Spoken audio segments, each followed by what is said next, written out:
8 de la mañana con 30 minutos. Amigos, como cada mañana de viernes se aborda en este ejercicio de comunicación un tema que es relevante para la comunidad y en esta ocasión no es la excepción. Se encuentra con nosotros el recién nombrado subdelegado de la zona del Tesal, el ingeniero Gabriel Arrea, quien está con nosotros aquí en el estudio. Gabriel, bienvenido, ingeniero. Muy buenos días, muchas Buenos gracias por días. recibirnos.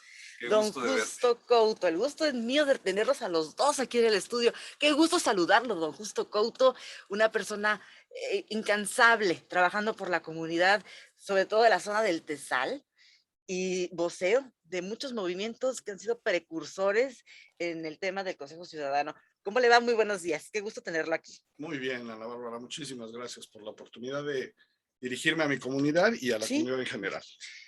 Buenos días, Un bienvenidos gran amigo de ambos. casa también. Ambos son Gracias. grandes amigos de Así es. casa. Buenos días, Justo. Buenos días, Gabriel. Ingeniero Larrea, me gustaría iniciar con usted esta conversación, porque durante muchos años se ha trabajado en el tema de, pues, dotar de servicios básicos a la comunidad del Tesal, que parece ser que fue una zona muy olvidada durante mucho tiempo.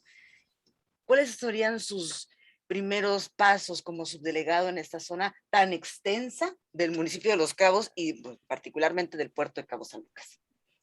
Ana Bárbara, haría un poquito de antecedentes. Primero un Claro, poco de sí. antecedentes para los que no conocen el Tesal. Quizá hay personas que nos están escuchando, que les deseo el mejor de los días hoy, viernes.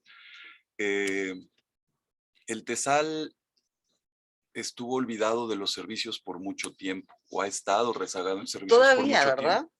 Y es una Todavía. extensión muy grande de la delegación de Cabo San Lucas. Ujú. Ocupa aproximadamente el 20 al 25% del territorio de la delegación de Cabo San Lucas. Esta zona urbana pasaba desapercibida. Tampoco estaba, por ejemplo, en el atlas de riesgos. Tenemos escurrimientos de agua Muy cuando llueve, importantes. muy importantes y Sí, peligrosos porque se muy. han ido construyendo desarrollos residenciales en él y no era visible. Entonces los vecinos estábamos inconformes con la situación, tratábamos de hablar con las autoridades, pero de manera individual. Entonces nuestras peticiones no tenían eco. Lo identificamos un grupo de vecinos, nos unimos hace ya algunos años en una asociación civil, que es el Consejo Ciudadano del Tesal, asociación civil, Ujú. donde empezamos a agrupar a vecinos, a condominios, a cotos, a fraccionamientos, propietarios individuales, para nuestras peticiones hacerlas en una sola voz, de manera organizada, y también revisar que cumpliéramos con nuestras obligaciones como ciudadanos. Entonces iniciamos un movimiento hace algunos años de cada que pagábamos el predial, anexar al pago una carta de solicitud de los servicios. Entonces esto empezó a llamar la atención de recaudación, tanto en Cabo San Lucas como en San José, que cada que se pagaban los prediales empezaban a llegar cartas con las mismas solicitudes, era el mismo formato de carta de todos. Entonces poco a poco nos empezamos a unir, empezó a funcionar, empezaron las autoridades a voltearnos a ver, a escucharnos, a sentarnos con nosotros a trabajar de manera más coordinada. Identificamos que lo que necesitábamos en el Tesal era ordenarlo y no había un documento rector para esto. Iniciamos con la idea en aquel entonces, que ya teníamos de hace muchos años. De hecho, yo creo que el primero que me mencionó que hacía falta en el Tesal un plan de desarrollo Ujú. fue don Francisco Rincón. Ah, ¿cómo? Él hace 30 años me dijo, oye, Gabriel, lo que falta en el Tesal es que tenga un plan rector, un plan. ¿Y ya lo hay? Tenemos, ya avanzamos mucho. Hace 2 o 3 administraciones municipales iniciamos con la petición de un plan parcial de desarrollo para el Tesal. Pero todavía no está. Está muy avanzado, muy avanzado. El Ujú. estudio ya se realizó, de hecho se realizó durante la pandemia, que lo hizo un poquito más difícil y más lento, y ahorita está en la etapa de que pase por el comité técnico para que sea aprobado y sea publicado y entonces forme parte del plan de desarrollo municipal. Don Justo Couto, usted durante mucho tiempo ha sido portavoz del sentir, del pulso de los habitantes del Tesal. Hemos platicado con usted acerca de toda la problemática que aqueja. Me gustaría iniciar Claro. su participación con dimensionar de dónde a dónde abarca el Tesal para que nuestros amigos que no sepan todavía dónde inicia, dónde termina la zona de Tesal y por qué es tan importante que se haya vuelto una subdelegación. Claro, muchas gracias. Adelante. Fue uno de los primeros pasos que dimos, efectivamente, para definir de dónde a dónde es Tesal, qué es Tesal y qué no. Y hemos definido las limítrofes, Sí. tratando de aprovechar pues, las cicatrices naturales, por ejemplo, el arroyo que está aquí junto a la Plaza San Lucas, por ejemplo, ¿no? Donde está el country, incluyendo el arroyo, esa es una... ¿Ahí empieza? Esa es una margen, ajá. Ok. Luego tenemos el otro lado, es Punta Ballena, digamos, colindante con Cabo del Sol, Aquí adelantito. aquí adelantito. Al norte tenemos el Cerro de las Antenas y al sur el mar. De acuerdo. O sea, todo ese pedazo es el Tesal. Montaña y mar. Entre montaña y mar, Ok. desde un arroyo, más o menos hasta el último puente que tenemos aquí en Punta Ballena. Es muchísimo. Es muy grande. Sí, es muy grande. Muy extenso. ¿Y por qué la autoridad no había volteado hacia este lado del puerto? Esa es una buena pregunta. Nosotros creemos que en primer lugar tenía que ver con la no organización de la sociedad que ahí poco a poco se ha ido estableciendo. Claro. Empezó muy pequeñito hace 30 años y hoy es una parte muy importante, sumado a su origen ejidal. Entonces, parte de la situación que nos dimos cuenta, de lo primero que nos dimos cuenta cuando nos metimos de cabeza a investigar por qué esta pregunta, pues resulta que la mayor parte del área donde debe de haber vialidades, donde debía de haber fraccionamiento, donde debía de haber donaciones al Estado, claro, no se hicieron, no se fraccionó, no se entregó, y entonces todavía muchas de las vialidades pertenecen a este núcleo ejidal. Me llama la atención que no hay servicios, pero sí hay que pagar predial muy alto. Pues no muy alto, bueno, honestamente. Bueno, pero para los servicios que se claro, proveen, pues el servicio más caro es el que no tienes, ¿no? Y vaya que no tenemos en esa zona muchos. Y pagamos doble. Exacto. ¿No? Exacto. Fíjate que por muchos años, Ana Bárbara, los que ahí vivimos, nos dedicamos a los centros urbanos de las ciudades, al centro turístico de Cabo San Lucas, al centro de San José. Hicimos distintas gestiones para dotar de infraestructura a las ciudades. Claro. Recordarás, pues, los planes acelerados de pavimentación con concreto, que se llamaba ProUrba, hace algunos años, que había una contribución especial para poder pagarlo. Entonces estamos concentrados en desarrollar los centros turísticos, que era donde está nuestro trabajo, y poco volteábamos a ver dónde vivíamos. Y los años fueron pasando. Se construyó una carretera de 4 carriles, para los que no tengan conocimiento que la de 4 carriles era de 2. Hicimos una contribución especial también. Con una patrulla. Crédito de se organizaron y compraron su propia patrulla, sí, porque ni eso. La vigilancia era muy difícil en el Tesal porque el área no se conocía. Además, entonces, si pedías una patrulla hace algunos años, un servicio por alguna emergencia, una situación donde necesitabas la patrulla, tardaba a veces días en llegar. Días. Días. O sea, no horas, días. Días, es correcto. No, bueno. Hoy es diferente, ¿eh? Quiero recalcarlo, que nos sentamos con el director de Seguridad Pública en la administración anterior. Con el capitán Zamorano. Así es, con Juan José Zamorano, y no tenían equipo en ese momento, entonces decidimos, bueno, si nosotros donamos una patrulla entre los vecinos, donamos una patrulla, resolvemos el tema de la insuficiencia de recursos, y nos aceptó como el reto. Entonces, bueno, cuando tengan la patrulla, yo pongo los elementos que van a estar recién graduados de la academia, y bueno, compromiso que nos echamos encima porque pues no teníamos nada planeado para comprar una patrulla y tuvimos que hacer cooperaciones, kermeses, y bueno, entre los vecinos se juntó el dinero y finalmente se compró una patrulla del año. Es una comunidad bien unida, bien organizada, la del Tesal.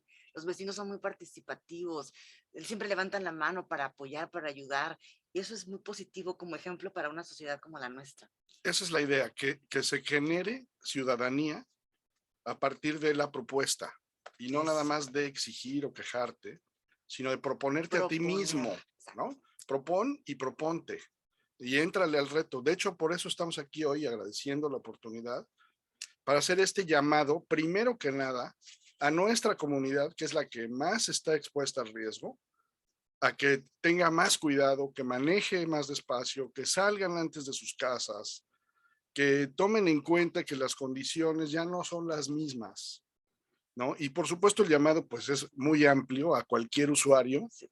Gabriel tiene los números, pero hablamos de más de 50,000 vehículos al día circulando por aquí, y de los cuales pues aquí del Tesal es una parte importante, es un porcentaje muy importante. Sí, hablando en particular ya del tramo carretero que tenemos en esta zona que ya vimos del Tesal, vamos a llamarle ahora saliendo desde Cabo San Lucas de la Plaza Sanluqueña hasta Punta Ballena, donde tenemos los carriles laterales. Todo este tramo se ha convertido en un tramo urbano. Sí. Dejó de ser una carretera. Con supermercados, con tiendas grandísimas de autoservicios. Centro de culto, claro, colegios, universidad. Y si analizamos ya el problema más a detalle de la carretera, hay que ver qué tipo de carretera tenemos. Que es una carretera que me gustaría que este punto lo tocara justo porque lo conoce muy bien, llevamos muchos años trabajando en él e investigándolo, porque teníamos que ver como vecinos a qué nos enfrentábamos, claro, o sea, por supuesto, qué necesitamos para que esta carretera baje de velocidad y deje de ser una carretera para ser una calzada, exactamente. La carretera tiene la más alta clasificación en términos de la norma oficial mexicana, como ET, que es eje de transportación, claro. Digamos una arteria importantísima, y además ET4, que son el número de carriles. Ah, ya. Esto quiere decir que camiones articulados, de tráfico pesado, es decir, todo lo que necesite transitar por aquí puede pasar. Y eso nos genera unos porcentajes muy altos, muy importantes de vehículos de este tipo, transitando en una zona que es 100% ya urbana, a una velocidad de autopista, que son 90 kilómetros por hora. Entonces, eso es una tormenta perfecta, y sabemos desde 2019 que nos metimos de cuernos en este tema, que eso es una receta para el desastre. La pandemia vino a poner pausa, pero esto ya está volviendo a ser crisis. Definitivamente. ¿No? Y eso es, digo, no, está sobrediagnosticado todo aquí en Los Cabos. Sabemos cuál es el problema. Ahora, ¿le vamos a entrar? Le tenemos que entrar todos. Nosotros como usuarios, como ciudadanos más conscientes. Hay que reclasificar este tramo urbano como calzada, que también lo prevé la norma oficial, y ya se puede bajar el máximo de velocidad. También hay que limitar las entradas y salidas que están ahorita hechas pues sin realmente una estrategia, sino más bien respondiendo a necesidades del momento, que si la gasolinera y me salgo acá, luego se dan cuenta de que no quedó bien, entonces la modifican, a alguien se le ocurre la buena idea de poner un tope, luego lo tienen que quitar. Es decir, necesitamos una estrategia de mediano y largo plazo para resolver esto. Hay una auditoría vial que se hizo por solicitud del Consejo Ciudadano, que nos apoyaron incluso para darle hotel a la gente que vino de La Paz, etcétera. O sea, y se hizo uno de 3 tramos de esta auditoría vial. Una gran mayoría de las recomendaciones que hicieron ya se cumplieron, pero todavía siguen faltando cosas muy importantes de esta auditoría que se hizo desde 2019 y que hoy todavía no tenemos, como son, por ejemplo, estas mini, no les quiero decir tortuguitas porque son muy grandes, pero estas son más chiquitas, que lo que hacen es ruido y hacen que la gente se dé cuenta de que viene a 120 kilómetros por hora cuando entra el tramo Tesal, cuando viene de San José. Y que es todos los días, y casi todos, ¿eh? Es muchísimo, ¿no? Detectaron hasta 200 kilómetros por hora en ese tramo los inspectores que vinieron a hacer el estudio. Hay una lista de cosas que se necesitan hacer ahí. Guillermo, adelante. Señor Larrea, señor Coto, como siempre, escuchando atentamente esta participación, sobre todo de algo que es tan evidente que requiere mayor conciencia ciudadana y del parte de la autoridad. En días pasados tuvimos al alcalde de Los Cabos, Óscar Lex, con nosotros, platicando un poco sobre este tema, dando algunos de los avances en cómo han abordado este problema. Hay declaraciones de personalidades como el secretario general Ariel Castro, quien hablaba de poner semáforos en la carretera transpeninsular, pero desde esta perspectiva de autoridad y ciudadanía, señor Larrea, ¿qué podría platicarnos con respecto a las probabilidades de tomar otro tipo de acciones y cuáles han sido las propuestas para mejorar la condición en que actualmente se encuentra esta carretera transpeninsular en materia de riesgo de accidentes? Guillermo, muy buenos días, gusto de saludarte, de escucharte. Igualmente. Creo que es importante tener el análisis completo, concluir con esta auditoría. En esta primera etapa de la auditoría vial que hizo, la solicitud fue a través de SCT y inició por un oficio que mandamos en el Consejo Coordinador al presidente de la República y a todas las autoridades involucradas. Consejo Ciudadano. Sí, Consejo Ciudadano. Perdón. De ahí nace la solicitud de la auditoría. Y creo que uno de los puntos importantes por donde tenemos que empezar es que se baje la velocidad. O sea, uno es bajar la velocidad y los pasos peatonales. Hoy los que más tienen riesgo son todos los que cruzamos a pie la carretera. Y hay distintos puntos muy marcados y horas muy marcadas que coinciden con el número de personas cruzando y el mayor número de vehículos circulando con más velocidad. Hay como horas pico en la carretera, en la mañana y a mediodía. Sí, y con menos espacio entre ellos. Sí, y hay nacionales, extranjeros, y se hace una mezcla de imprudencias por todos los usuarios, tanto peatones como conductores, porque el teléfono es un mal que ha incrementado el número de accidentes aún más que el manejar en estado alcohólico. Cuando el número uno en los accidentes era manejar en estado de ebriedad, ahora es manejar con el teléfono o cruzar con el teléfono. Es eso. Cruzan con el teléfono. Personas que no levantan la vista. Sí. Van viendo el teléfono y mandando mensajes, cruzando la carretera al mismo tiempo. Entonces se tienen que unir esfuerzos tanto de la autoridad como de los ciudadanos. Debemos estar muy conscientes y que este es también un problema de salud. Por supuesto, claro. Es un problema de salud. De hecho, lo marca la legislación. La Secretaría de Salud, tanto federal como estatal, tiene dentro de sus facultades el prevenir las enfermedades y los accidentes. Entonces, aquí tenemos que verlo como un problema de salud. Causa muchas muertes al año los accidentes por vehículo, ya sea conduciéndolo o por atropellamientos, y muchas lesiones con secuelas. Entonces, lo tenemos que ver como un problema donde hay muchas autoridades involucradas, que todos debemos de participar, autoridades y ciudadanos, y estar conscientes, los que ahorita nos están escuchando, que van manejando, que el límite de velocidad es 90. Y muchas veces manejando a 90 kilómetros por hora, que es tu límite máximo de velocidad en la carretera, eres el más lento. Porque te van rebasando todos. Que o van te van presionando con las luces y te pegan a la defensa y te van haciendo presión para que le aceleres o te quites. Sí, correcto. O sea, yendo a la máxima velocidad, eres el más lento en la carretera. Entonces, aquí debemos ser conscientes que debemos de salir más temprano a donde vayamos. Hay más vehículos circulando, hay más tráfico, puedes perder 15 minutos en una esquina, en un semáforo, en un entronque, en una glorieta, hablando de la de Fonatur. Sí.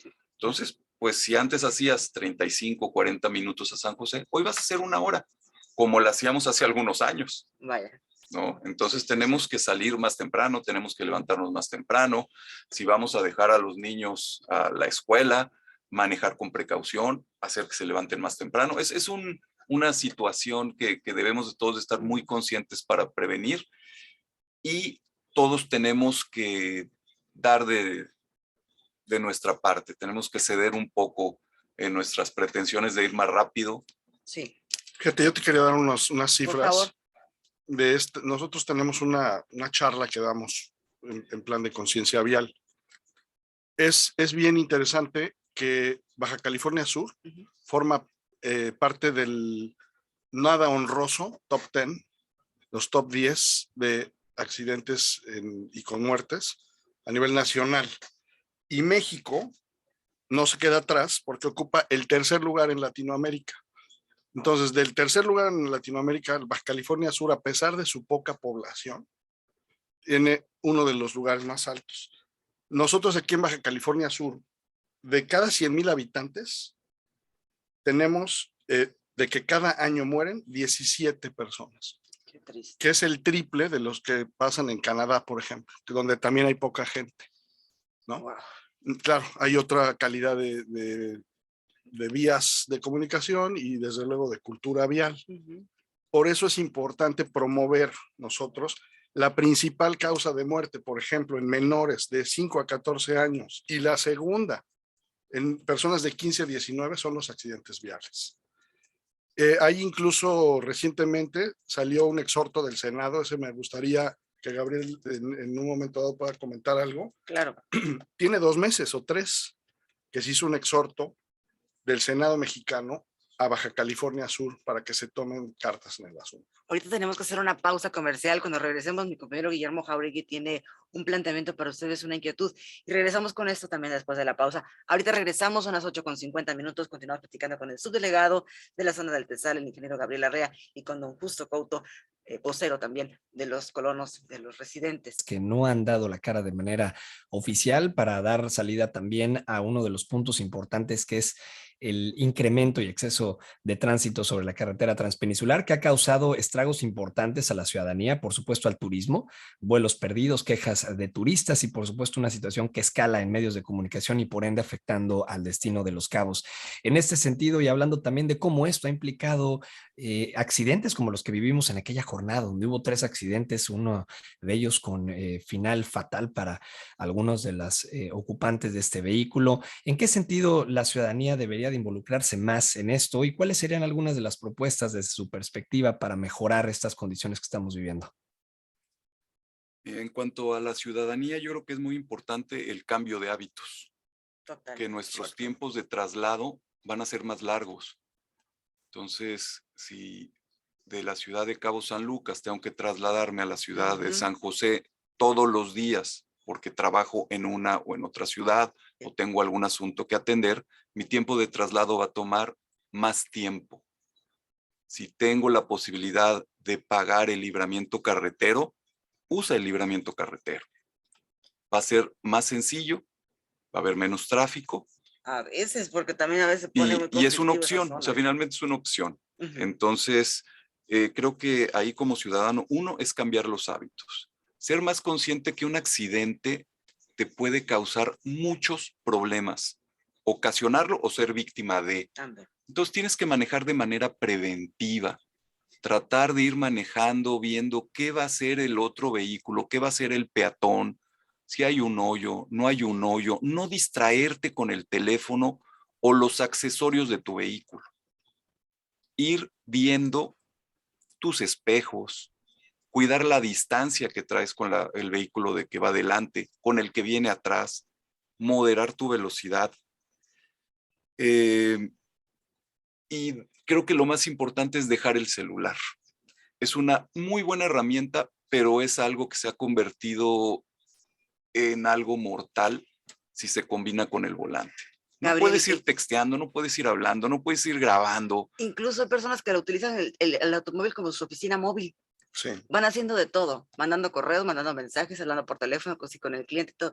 Y eso pone en riesgo total a la ciudadanía, al otro automovilista, al peatón y a todo el mundo. Hay un Sí, estudio de justo. 2019 de la OMS y también la Cruz Roja Mexicana y CONAPRA, que es el consejo, son grandes ausentes en esta mesa, en esta charla, fíjate, en este debate. Sí.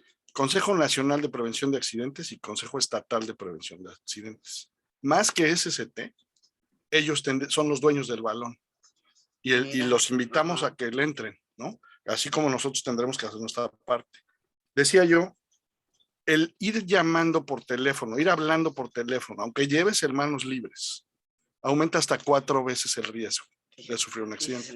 Y fíjate, el teléfono celular que se ha recrudecido brutalmente en los últimos 2 años, ya era en 2019 hasta 23 veces más alto el riesgo manipulando el celular.